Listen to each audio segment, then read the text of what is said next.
Perth-Wellington. Thank you, Mr. Speaker. My question is for the Minister of Energy. When speaking about the mess his government has made of the energy file, the minister refused to call it a crisis.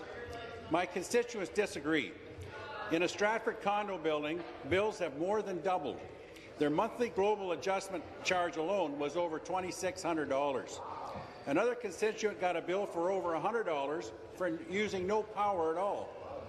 Their mother contacted me. She burst into tears and was terrified after learning rates could increase twice a year.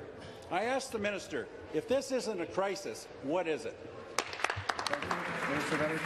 Thank you, Mr. Speaker. A crisis is when you don't have a system that's unreliable and doesn't work, Mr. Speaker, and that's the system that they left for us, Mr. Speaker, that we had to pick up and take over, Mr. Speaker. That was a crisis. We understand on this side of the House, Mr. Speaker, that there are some families that are having difficulty, Mr. Speaker, and that's why we brought forward the bill, Mr. Speaker, that's going to have an 8% reduction as of January 1st to help all families across the province, Mr. Speaker. We're very pleased that that bill passed last week because that will be something that's effectively going to help all families right across the province, families that own their homes, families in condos, small farms, Mr. Speaker, and small businesses. We're happy to see that pass, Mr. Speaker, and we're also happy to see that there's going to be that 20% reduction for 330,000 families across the province that live in rural or remote parts, Mr. Speaker. And it's not just us that's saying that, Mr. Speaker. You know what? The CEO of the Ontario Chamber of Commerce says the announcement that we made is a very significant one for residents, small industry, and it's the most important group that will be able to benefit from this, Mr. Speaker. Thank you. Supplementary. Thank you, Speaker. Speaker, that's not fooling anyone.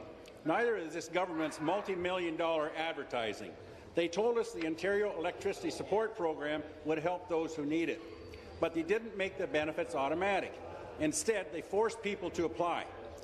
Why? Because the Liberals, as usual, wanted maximum political benefit.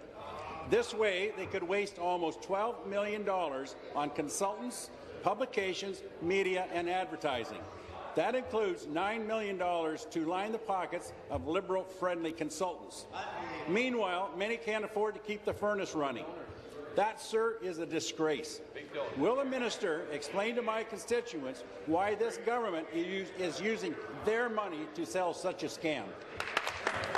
Thank you. Minister. Thank you, Mr. Speaker. I guess he doesn't understand the whole concept about the Canada Revenue Agency, Mr. Speaker, and making sure that we work with the federal government on this, like you're mandated to do, and we do, Mr. Speaker, on this side of the House. In terms of the money that we're spending on this, Mr. Speaker, we're very proud on this side of the House that $21 million has been spent so far, providing support to 145,000 families in 10 months, Mr. Speaker. That we've got another 14,000 families that are signing up for this program every month, Mr. Speaker. We want more. We have a budget of $225 million, Mr. Speaker, to help families right across the province, Mr. Speaker. The unfortunate thing, Mr. Speaker, is on that side of the House, they don't talk about this program because they know it will help families, Mr. Speaker. What they like to do is just make up some numbers, Mr. Speaker. We talk about making sure that we're starting up a program that's helping 145,000 families, Mr. Speaker. We want more families to sign up, and that's why we continue to talk about it and advertise it on this side of the House, Mr. Speaker.